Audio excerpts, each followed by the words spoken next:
I'm Chad. I'm Dad. No, wait a minute, I'm supposed to be Dad first. Oh yeah, you're Dad. I'm Dad. I'm Chad. And this is our channel. Okay, today we're at Dan Christianson's hangar out in Granbury, Texas, looking at his S21 that he's finished. Have you flown in one yet? Yes, sir. Okay.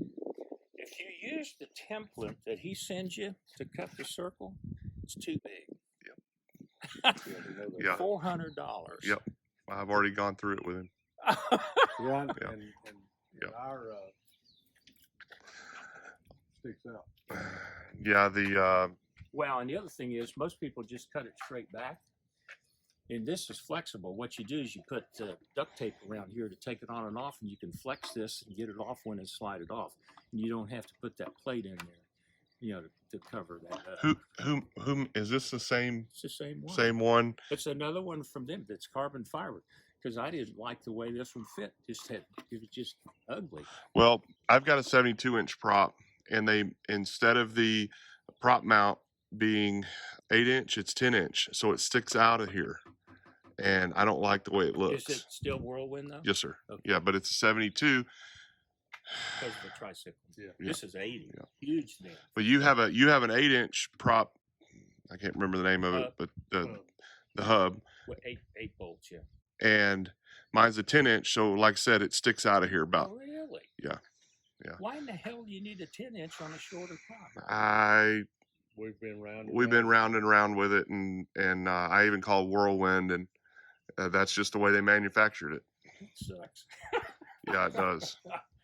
We'll have to do something creative with the paint job. Well, within my degrees of pitch, Randy was no help when I said, what kind of pitch do you put in there? And the plans that I had said start with 20 degrees of pitch.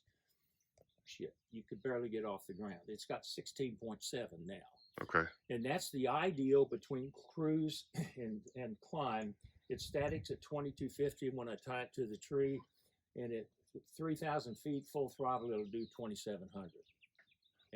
And it works really good around here. When I went to Idaho, where everything's 5,000 or 6,000 feet, I took 1 degree out up there. Okay. And then at the first fuel stop on the way home, I put it back in. What are you getting on your cruise speed? Depends on how much gas you How much gas you want to burn? Are you putting a red cube fuel flow meter in? Yes, sir. Okay. That'll be invaluable. If you fit this thing right, you can make it still work, and you'll have a little more filler around here. But I had Popolowski fill this one in, that one, and you can't take the damn wing off unless you take this off anyway, if you ever had to take the wing off. So you built it unpainted, or you put it together and then you had him paint I it? put 50 hours before it got painted. Okay. And I've done that to all of them, because in the first 50 hours, you're going to have the cowling on and off several times.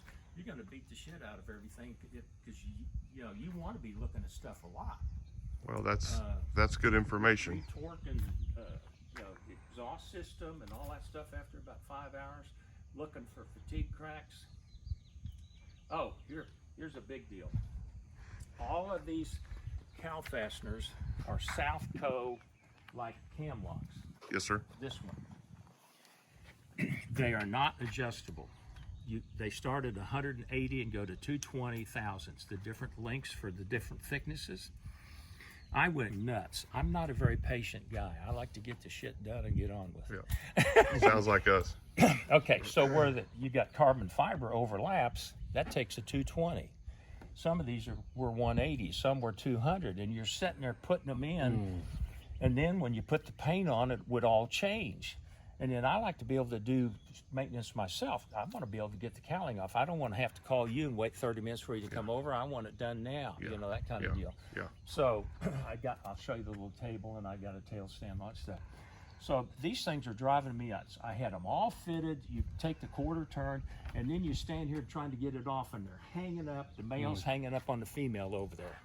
And at 3 o'clock in the morning on a piss break, I made an executive decision. I drew every one of those summits out, and these are all just nut plates. And with electric screwdriver, there's 52 of them. You can have them out in a minute. Nice. So I give you that permission. Nice, nice. Well, I'm glad we found you. You may not be glad we found you. 'Cause Oh, no, I love talking about I might be calling you, Don, what the hell do I do here? Well, that's okay. Sometimes I know, and sometimes I don't. But there's no substitute for experience. Yeah. None whatsoever. Okay. Now, what size tires are you going to put on? They're 22s, Dad? That's what these are. Same as these. You're going to need dual brake pucks. We've got. Well, we ordered them, and they came out with a single now. Yeah, and I wish I had that. I flew this with singles first. It's The duals work. But these duals, there's just a plastic tube that goes from one to the other that shoves the brake fluid. And from a maintenance point of view, when you go to take those off to put new brake pads, you're just going to be hanging on that tube. So your duals are better. well, they got rid of the duals. They don't sell them anymore. Really? They went to a single, but I think it's a dual piston caliper instead of a single But piston. it's about that long, isn't it? Yeah. Because I just saw the factory one up here. The whole caliper thing is about twice as long. So they got dual pucks in there. Yes, sir. Yep. That's so what I'm saying. You got dual pucks. yes, yeah, but we have single caliper. Yeah, because I'd ordered that night rock guard and all that, and Well, when you do this, you get a new bracket that those things fit into, and I couldn't drill it. That metal is so hard, I had to take it over. Dick Kite over here has got industrial size milling stuff, and get him to drill that thing. That stuff is something hard. I had no bits here that would go through it. you talking about this piece? No, this piece right here that it brackets onto, Oh, okay. that these bolts go to. Yep. Yep. Now that's Jason Knight. I think he's the one that bought the prototype. Remember that Dad, the guy down in Houston that put yeah, he put it up for sale recently, and it sold pretty fast. These things don't last long when they come up You for don't sale. see any- Well, Randy, he wasn't even going to go to Sun and Fun last year. COVID shut it down because two reasons. He already had more kits than he could handle. And the second reason is everybody's just going to come bitch at Shelly. Why don't I have my kit? Yeah. I was there the year before, and Shelly was just taking abuse like you couldn't believe. Well, it's not her fault. I mean, they're doing the best that they I can. understand. You know. What else did I do? Okay, every RV I ever had, the tie down was close to this thing, and every airport, and it was always pulling a rope or chain across this. So I moved this out one bay, and then Popolowski filled it in. Usually I just put a doubler behind it, but Pop filled that sucker in. You can't even find it anymore. Have you cut these yet? Yes, sir. Yes, sir. Are you happy with how they worked out? Yeah, but I took my time while Dad watched. Yeah. Well, your tricycle is going to be different than this. Yours is going to be easier to aim with that bracket. This one, you got to shove the thing all the way down, and it still won't go. I mean, when it's sitting in this 3-point. Yeah. So, I changed the bracket and all that stuff to get it aimed down even more. These suckers are bright. I mean, we look like an airliner coming in. Everybody likes it. You've got the wing wag, right? Yes, sir. Yeah. Yep. Yeah, we've got it set up to where we can control it through that vertical power to come on at a certain mile per hour. Good luck with where to find to put that in. Since you're not flying, you don't know anything about him, but he's the smartest A&P and A&P, AI, DAR, because they go pick up the wrecks, help them tear it down, talking to Lycoming and stuff. And he did one of my inspections. And he said, make a list of every component you got in the airplane and keep the list in the airplane. Because if you're out in Timbuktu and something goes south and you're trying to read the data plate on the backside of a mag, you can't do it. So make an inventory of everything you've got in there. Keep a copy in your computer, keep a copy in the airplane. Because I've had to replace alternators, I've had to replace high pressure fuel pumps in Idaho. Yeah, gotcha. And this lets you know What you got? what you got. What type All you this got? gritty looking shit in there. Go look in there and you can't see any of this, but if you don't paint that up to here first, you're gonna see all that gnarly looking barrel fiberglass and all that Yep. crap right through Yep. there. Looks like shit. Yeah. So you want to paint this before you install it? Well, you paint the inside of the plexiglass. Yeah. Yep. Yeah. Before you install it. Well, you have to put it all on there, figure out where you need to paint, Oh, okay. and then Okay. take it off and paint. Okay. and then you scuff it up so the paint will hold. And then you're really going to have to work to get this to fit around here. It's fiberglass, and that stuff wants to go whong. Yeah, yeah. But thank God it's the only fiberglass on the airplane. On the airplane. Now, to get the fit out here on these wingtips. Don, may I shut this just to see how it shuts? Sure. Now, where do you grab on it to shut it? Usually here. Just right there. Okay. Now, you want to push it in before you turn it, because tension on here, this is all welded stuff, and you know, I had this fit too tight and it actually broke the weld of the rod going into that piece, and I had to have that re-welded. So you really don't want tension on there when you're turning that, because that's the weak link in this door. And I talked to Randy about it, and he said, well, we've had that on all our designs. You're the first one that's ever broke on. I'm not going to re-engineer it. So I loosened it up. You just shim it with washers to get the fit. Okay, and that's what, okay. Yeah, it took me forever to figure out how to put that one on and that one back there. Okay, yeah, ours, this is hanging up, and I guess once we get that guy on there, it won't, okay. Okay. So from the inside, you reach up and grab this and pull it in, and then turn it. Okay. That's felt. I don't know if he says, anyway.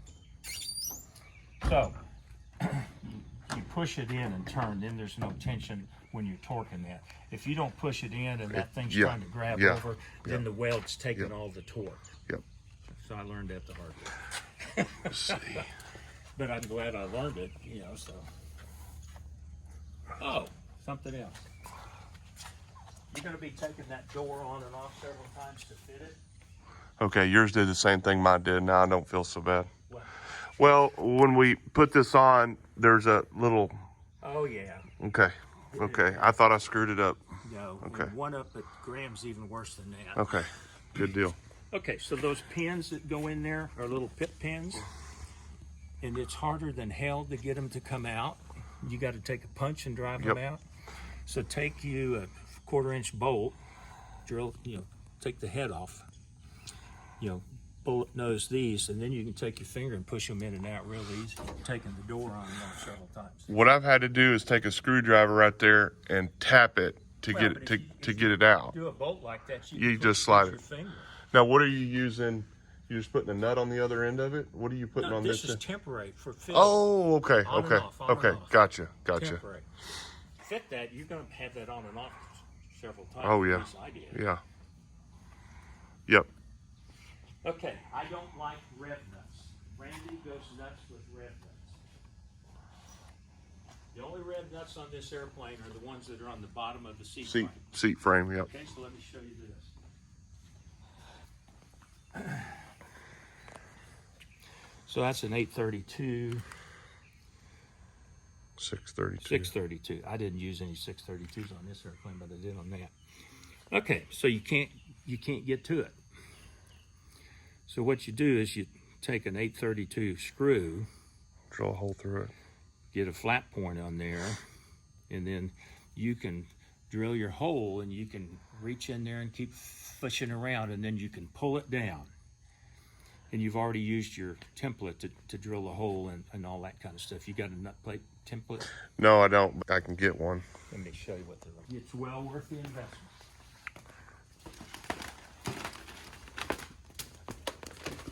Oh yeah. Yep. And they make them for different style. Well, this is an 832. Yep. Yep.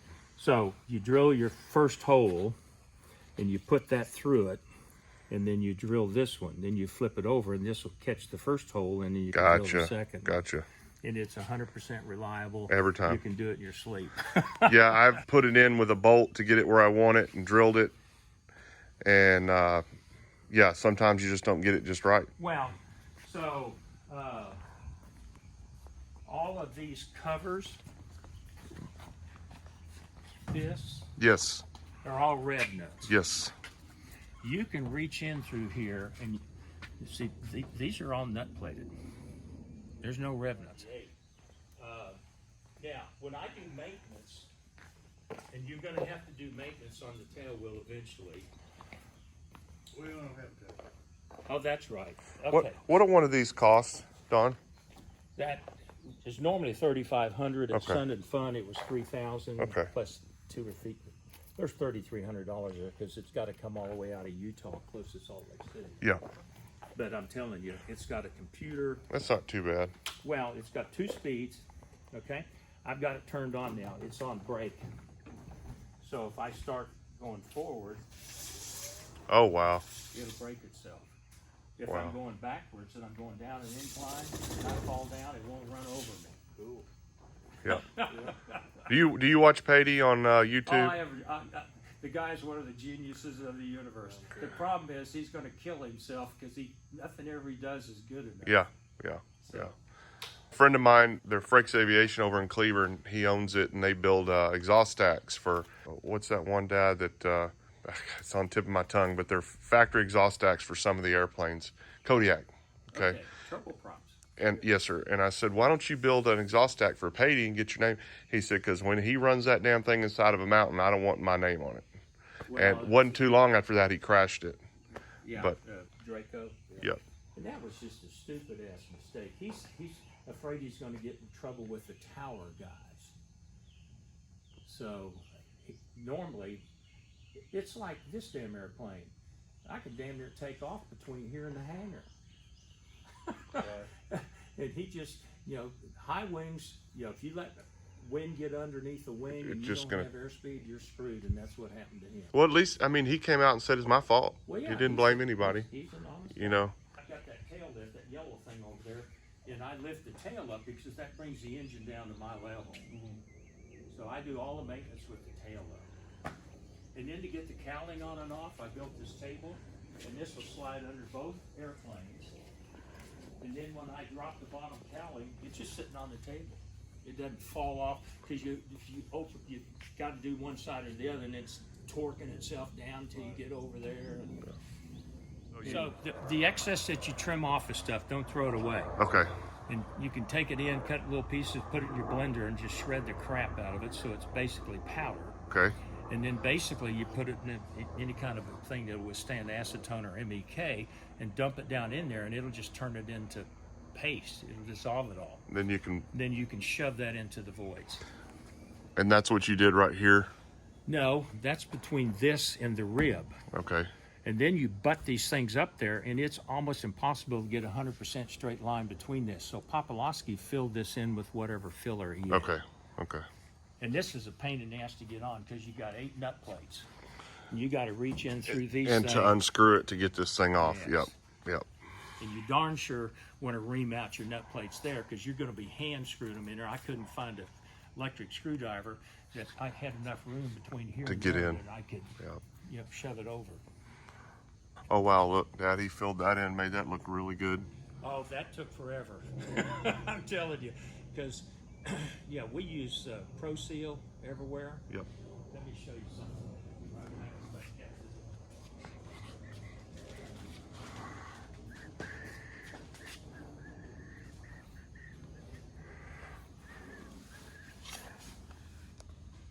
Oh, he's in Ennis. Yeah. You said that he doesn't paint anymore?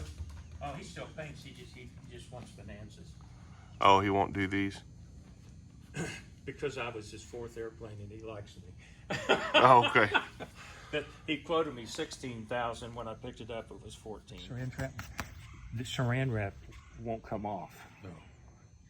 So wax paper. Problem with wax paper, you got compound curves. You've got little ridges. So what you do is it's like when you're doing fiberglass. You cut a whole bunch of little strips and you lay it down so each one lays flat. Then when you take it off, you don't have much to sand. Okay. A little ridge. So you put the wax paper around it. This is Pro Sail. Yep. And then laid wax paper on the top of Okay. it. Let it cure. The wax paper will come right off. Okay. And that keeps it nice and flat. And smooth. Yeah. Yeah. Because if you use your finger, you got ridges. Yeah. That's about the 4th iteration to get it to look like that. I used an orbital sander and beat it all down, put another layer on it. Oh, just kept going. Yeah. And the reason you got to fill that in is that when you're filling the tank up and You don't want it to get overfill into the all of wing. the fuel will come inside the tank. This is I've got extended range fuel tanks on this thing. So if you overfill this, it all goes in there. You go in and turn your strobes on. Boom. Yeah. And I've got the same panel on both airplanes. So when I get out of one, it's apples to It's apples. apples. Yeah. And the reason I put a Garmin 696 in there, in the mountains, ADS-B is line of sight. XM weather is satellite. So you get satellite anywhere. So when I'm out in the mountains, I turn on XM weather.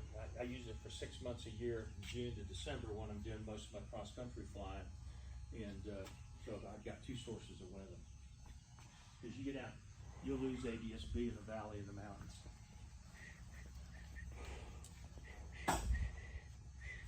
So fold that up, put that in your Yeah. pocket. Yeah. Take that with That stuff. just shows you the stuff I got in there.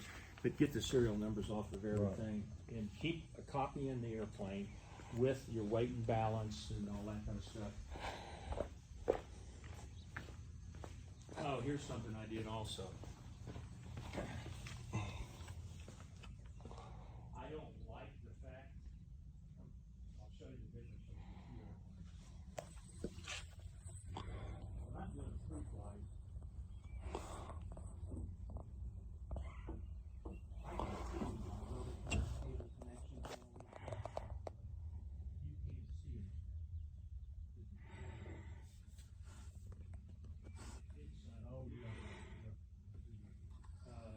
it really looks good, but you never know if something's fixing to come undone. And then to get that film, you don't know what that thing got. I just got all the that's what I got in there.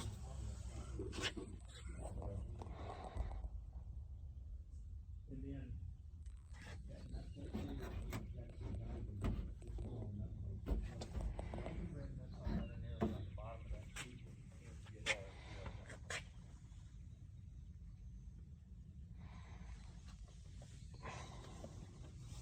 Got everything now, Chad? I'll be back next week. as often as you need to. Man, I sure do appreciate that. What? When I was building my first RV, the surgeon had an RV4 that got me into this whole thing. I mean, I was building the BD5 and a couple of other tubes, but I wanted a Christian Eagle because I wanted to do aerobatics and I couldn't afford one.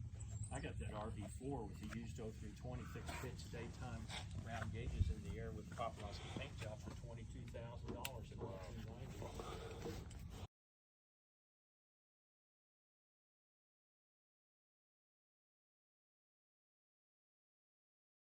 Hey guys, thanks for watching another episode of Dad and Chad. If you like this video, share it with your friends and give us a thumbs up, And never miss an episode of Dad and Chad by hitting that subscribe button. because we'll be back next Tuesday with another episode.